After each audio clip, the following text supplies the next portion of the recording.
শুভ সন্ধ্যা বন্ধুরা। আজ 14 ফেব্রুয়ারি শনিবার। আজকের সন্ধ্যার বরাক তথা সমগ্র আসামের গুরুত্বপূর্ণ খবরগুলি হলো: আগামীকাল থেকে রাজ্যে বন্ধ হয়ে পড়বে ট্রেন। অসমে আর প্রবেশ করতে পারবে না কোনো বহিরাজ্যের ট্রেন। অনির্দিষ্টকালের জন্য কাল থেকে রেলপথ অবরোধ ঘোষণা রাজ্যে। অসমে আর প্রবেশ করতে দেওয়া হবে না বহিরাজ্যের কোনো ট্রেনকে। আগামীকাল অর্থাৎ 15 ফেব্রুয়ারি থেকে অনির্দিষ্টকালের জন্য রেল অবরোধ ঘোষণা রাজ্যে। বিজেপি সরকারের বিরুদ্ধে কঠোর সিদ্ধান্ত। পৃথক কামতাপুরের দাবিতে এবার কেঁপে উঠবে নিম্ন অসম। অসমে প্রবেশ করতে দেওয়া হবে না বহিরাজ্যের কোনো ট্রেনকে।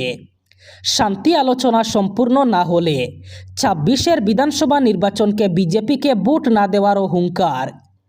অসম পশ্চিমবঙ্গের 80টি বিধানসভায় বিজেপিকে দেওয়া হবে প্রত্যুত্তর।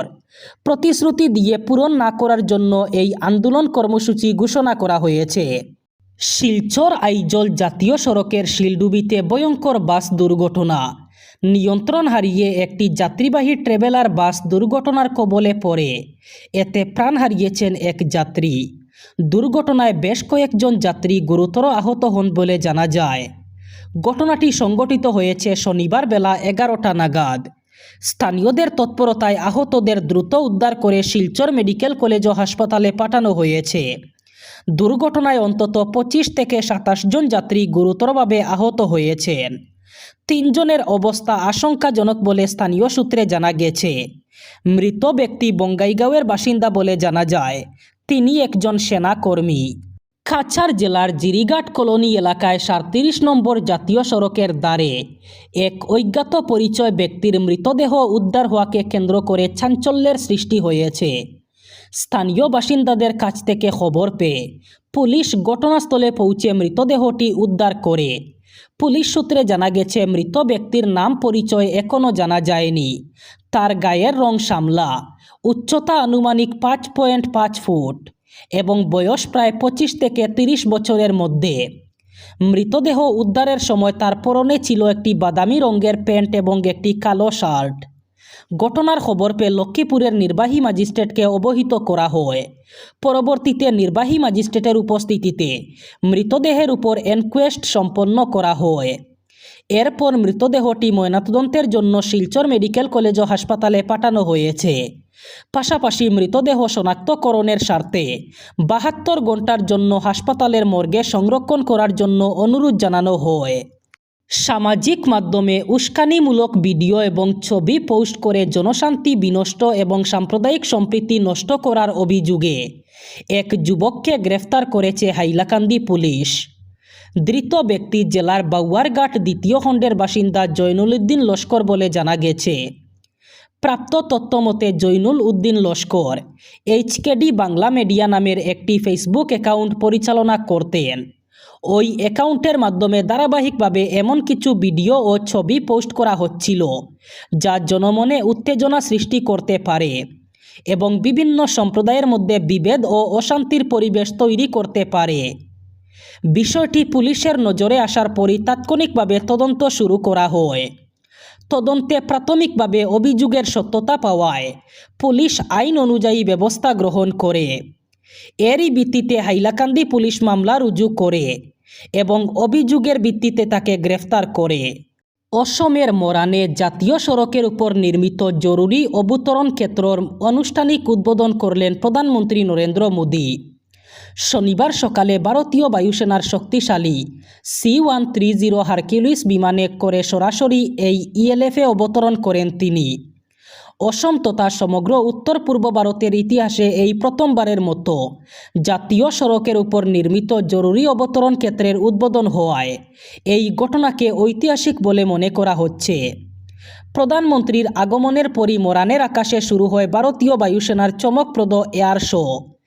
একের পর এক যুদ্ধবিমান আকাশপথে দৃষ্টিনন্দন কৌশল প্রদর্শনের মাধ্যমে দেশের সামরিক শক্তির সক্ষমতা তুলে ধরে। সুখোই, রাফেল, তেজস, হারকিউলিস সহ মোট 16টি যুদ্ধবিমান এই প্রদর্শনীতে অংশ নেয়। চূড়ান্ত ভোটার তালিকায় নাম থাকলেও নির্বাচনের পরে কাটা যাবে লাখ লাখ লোকের নাম। অবৈধ লোকের নিস্তার নেই। নির্বাচনের পরেই রাজ্যে শুরু হবে এসআইআর অথবা ভোটার তালিকার নিবিড় সংশোধন। এই বড় ঘোষণা করেছেন রাজ্যের মুখ্যমন্ত্রী হিমন্ত বিশ্ব শর্মা। তিনি জানিয়েছেন যে চূড়ান্ত ভোটার তালিকা রাজ্যে প্রকাশিত হয়েছে।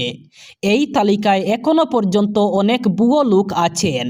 নির্বাচনের পরেই যখন রাজ্যে এসআইআর আসবে তখন এই ভুয়ো লোকেদের নাম কাটা যাবে এবং এই সংখ্যাটি হবে লাখের উপরে। সেই সাথে মুখ্যমন্ত্রী ডক্টর হিমন্ত বিশ্ব শর্মা আগামী 16-17 ফেব্রুয়ারিতে নির্বাচনী কর্মকর্তারা আসলে বিজেপি তাদের প্রথম প্রার্থী তালিকা ঘোষণা করবে বলে জানিয়েছেন মুখ্যমন্ত্রী। স্বাধীনতার পর প্রথমবার বদলে গেল প্রধানমন্ত্রীর দপ্তরের ঠিকানা। সাউথ ব্লকের ঐতিহাসিক ভবন ছেড়ে প্রধানমন্ত্রী নরেন্দ্র মোদী পা রাখলেন নতুন দপ্তরে। সেন্ট্রাল বিস্তা প্রকল্পে তৈরি নতুন প্রশাসনিক ভবনের এক্সিকিউটিভ এনক্লেভ একের সেবাতীর্থ একে প্রধানমন্ত্রীর ওই নতুন দপ্তর তৈরি হয়েছে। শুক্রবার সরকারিভাবে ওই ভবনের উদ্বোধন করলেন প্রধানমন্ত্রী। সেন্ট্রাল বিস্তা প্রকল্পের অধীনে এই মোদী সরকারই প্রধানমন্ত্রীর এই নতুন দপ্তর তৈরি করেছে। সেবাতীর্থ একে প্রধানমন্ত্রীর দপ্তর স্থানান্তরিত হয়েছে। শুক্রবার নতুন দপ্তরের উদ্বোধনের পরেই রীতিমতো চমক দিয়েছেন প্রধানমন্ত্রী নরেন্দ্র মোদী। এদিন 4টি বিরাট সিদ্ধান্ত ঘোষণা করেছেন তিনি। প্রথমত, পিএম রাহাত যোজনা প্রকল্পে দুর্ঘটনাগ্রস্তদের 1.5 লক্ষ টাকা পর্যন্ত ক্যাশলেস চিকিৎসা সহযোগিতার ঘোষণা করেছেন প্রধানমন্ত্রী। লাখপতি দিদি তৈরির লক্ষ্য এতদিন ছিল 3 কোটি। এবার সেই সংখ্যাটা বাড়িয়ে 6 কোটি করার সিদ্ধান্ত নিয়েছেন প্রধানমন্ত্রী। কৃষি ক্ষেত্রে পরিকাঠামো খাতে বরাদ্দ 1 লক্ষ কোটি থেকে দ্বিগুণ করে 2 লক্ষ কোটি করার সিদ্ধান্ত নিয়েছেন প্রধানমন্ত্রী। স্টার্টআপ ইন্ডিয়ায় প্রযুক্তি খাতে আরও 10,000 কোটি টাকা বরাদ্দর ঘোষণা করেছেন মোদী। ক্রমেই জমে উঠেছে কাটিগড়া বিধানসভা কেন্দ্রের রাজনৈতিক পরিস্থিতি। 26-এর বিধানসভা নির্বাচনে কাটিগড়া আসনে কংগ্রেসের টিকিটের দাবিদার একাধিক। তবে কালাইনজিপির প্রাক্তন সভাপতি তথা শিলচর জেলা কংগ্রেস কমিটির সাধারণ সম্পাদক সন্দীপ দাসকে টিকিট প্রদান করলে কাটিগড়ায় কংগ্রেসের জয়ের সম্ভাবনা থাকবে বলে দাবি করা হচ্ছে। এর সপক্ষে যুক্তি তুলে ধরা হচ্ছে। কাটিগড়ার তৃণমূল স্তরের কংগ্রেস কর্মী সমর্থকরা চাইছেন এবার কাটিগড়ার ভূমিপুত্রকে টিকিট দিক কংগ্রেস। তাই সন্দীপ দাসকে টিকিট দিলে কাটিগড়ায় কংগ্রেস বিজেপিকে টেক্কা দিতে পারবে। এই অভিমত ব্যক্ত করেছেন এআইইউডিএফের প্রাক্তন কর্মকর্তা, বর্তমান কংগ্রেস সমর্থক, সমাজকর্মী তথা কাটিগড়া ট্রাক ওনার্স অ্যাসোসিয়েশনের প্রাক্তন সভাপতি জাবির হোসেন লস্কর।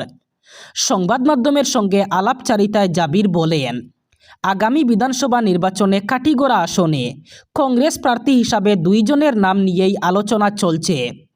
এরা হলেন কালাইনজিপির প্রাক্তন সভাপতি সন্দীপ দাস এবং দোলাই বিধানসভা কেন্দ্রের আদি বাসিন্দা বর্তমান শিলচরের বাসিন্দা পাপন দেব।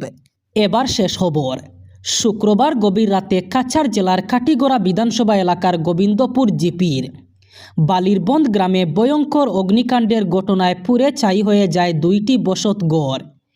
এই ঘটনায় কয়েক লক্ষাধিক টাকার ক্ষয়ক্ষতি হয়েছে বলে জানা গেছে। ক্ষতিগ্রস্ত পরিবারের সদস্যরা হলেন গ্রামের বাসিন্দা আব্দুল মনাফ ও আব্দুল আলী। আগুনে শুধু বসতঘরই নয়, ঘরের সমস্ত আসবাবপত্র, মূল্যবান সামগ্রী এবং গুরুত্বপূর্ণ নথিপত্র পুড়ে ছাই হয়ে যায়।